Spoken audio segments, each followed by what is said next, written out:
అందరికీ నమస్తే. ముందుగా బలభీమ ప్రేక్షకులందరికీ స్వాగతం సుస్వాగతం.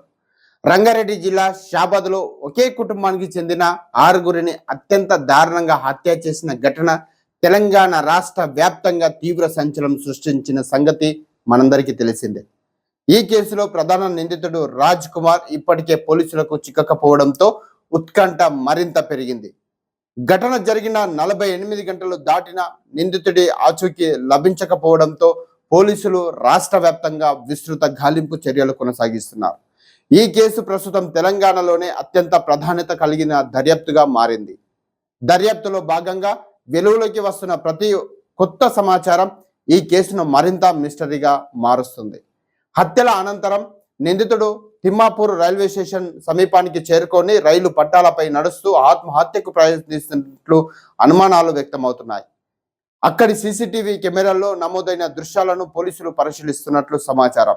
అయితే సమీపించగానే చివరి క్షణాల్లో తన నిర్ణయాన్ని మార్చుకొని పట్టాల నుంచే పక్కకు తప్పుకున్నట్లు అనుమానిస్తున్నారు.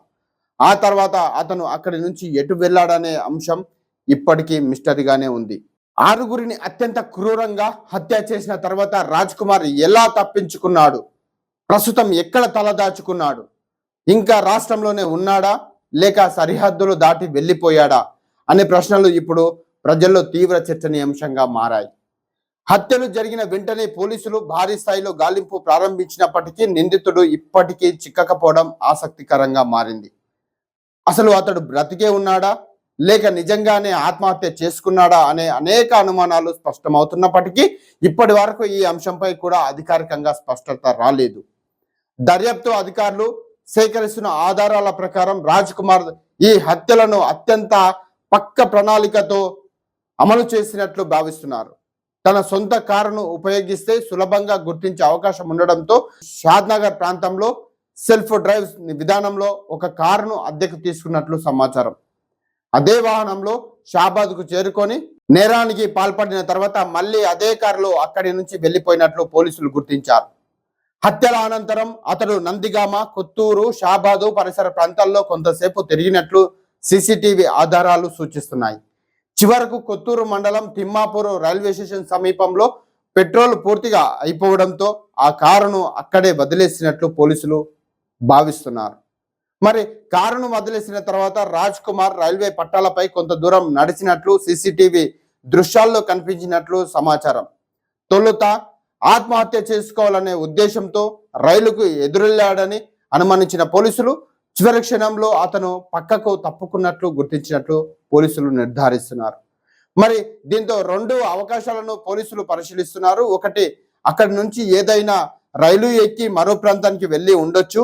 రెండోది, సమీపంలోనే అడవి లేదా నిర్మానుష్యపు ప్రాంతాల్లో తలదాచుకున్నట్లు ఉండొచ్చని పోలీసులు భావిస్తున్నారు.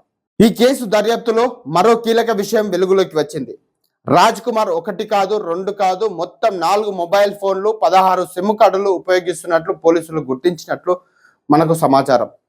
హత్యలు జరిగిన రోజు రాత్రి సుమారు 11:55 ప్రాంతంలో అతడు చివరిసారిగా మొబైల్ ఉపయోగించి అనంతరం ఫోన్ స్విచ్ ఆఫ్ చేసినట్లు స్థానిక సాంకేతిక ఆధారాల ద్వారా గుర్తించారు. ప్రస్తుతం అతడు ఉపయోగించిన ఫోన్లు, సిమ్ కార్డులలో ఏది కూడా యాక్టివ్గా లేకపోవడం దర్యాప్తును మరింత క్లిష్టంగా మార్చింది. మొబైల్ సిగ్నల్ లేకపోవడంతో అతని కదలికలను గుర్తించడం పోలీసులకు ఒక సవాల్గా మారింది. తిమ్మాపూర్ సమీపంలో వాహనాన్ని వదిలేసిన ప్రాంతానికి సమీపంలో జాతీయ రహదారి ఉండడంతో రాజ్ కుమార్ బెంగళూరు లేదా శ్రీశైలం వైపు వెళ్ళి ఉండొచ్చనే అనుమానాలను పోలీసులు పరిశీలిస్తున్నారు. గతంలో అతడు శ్రీశైలం ప్రాంతానికి తరచూ వెళ్ళి వచ్చేవాడని సమాచారం కూడా ఉంది. ఈ దర్యాప్తు బృందాలకు ఇక్కడ ఇవన్నీ సమాచారం లభించినట్టు కూడా మనకు తెలుసా ఉంది. దీంతో శ్రీశైలం ప్రాంతంలో ప్రత్యేక బృందాలను మోహరించారు. అలాగే హైదరాబాద్ బెంగళూరు జాతీయ రహదారిపై ఉన్న హోటళ్లు, లాడ్జీలు, దాబాలు, టోల్ ప్లాజాలు, పెట్రోల్ బంకులు, బస్ స్టేషన్లు, రైల్వే స్టేషన్ల వద్ద కూడా విస్తృత తనిఖీలు నిర్వహిస్తా ఉన్నారు.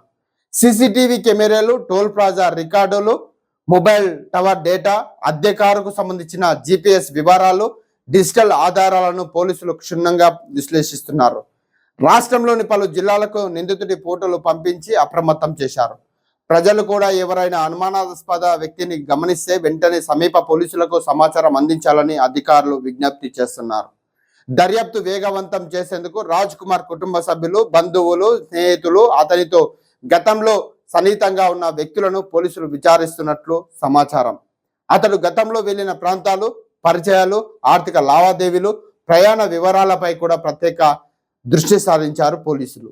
ఈ కేసు దర్యాప్తును ఉన్నతాధికారులు నేరుగా పర్యవేక్షిస్తున్నారు. ప్రత్యేక పోలీసు బృందాలు, ఎస్ఓటి సిబ్బంది, సాంకేతిక నిపుణులు కలిసి వివిధ కోణాల్లో దర్యాప్తు కొనసాగిస్తున్నారు. ప్రతి చిన్న ఆధారాన్ని కూడా నిశితంగా పరిశీలిస్తూ నిందితుడి ఆచూకీ కోసం ప్రయత్నిస్తున్నారు. ఇటీవల రాజ్ కుమార్ ను పోలీసులు ఇప్పటికే అదుపులోకి తీసుకున్నారని, రహస్య ప్రదేశంలో ఉంచారని సోషల్ మీడియాలో పలు ప్రచారాలు జరుగుతూ ఉన్నాయి. అయితే అలాంటి ప్రచారాలపై ఇప్పటి వరకు పోలీసుల నుంచి ఎలాంటి అధికారిక ధృవీకరణ వెలువడలేదు. నిర్ధారణ లేని వార్తలను నమ్మవద్దని, పుకార్లను వ్యాప్తి చేయవద్దని అధికారులు ప్రజలకు సూచిస్తున్నారు. ఈ అమానుష ఘటనపై రాష్ట్ర వ్యాప్తంగా తీవ్ర ఆగ్రహం వ్యక్తమవుతోందని, నిందితుడిని త్వరగా అరెస్టు చేసి చట్ట ప్రకారం కఠినంగా శిక్షించాలని ప్రజలు డిమాండ్ చేస్తున్నారు. సోషల్ మీడియాలో కూడా ఈ కేసుపై విస్తృత చర్చ జరుగుతూ ఉంది. అయితే దర్యాప్తు పూర్తయ్యే వరకు అధికారికంగా ధృవీకరించిన సమాచారాన్ని విశ్వసించాలని, పుకార్లకు దూరంగా ఉండాలని పోలీసులు మరోసారి ప్రజలకు విజ్ఞప్తి చేస్తున్నారు. ప్రస్తుతం షాబాద్ హత్యల కేసులో ప్రధాన నిందితుడు రాజ్ కుమార్ ఆచూకీ ఇప్పటి వరకు మిస్టరీగానే ఉంది.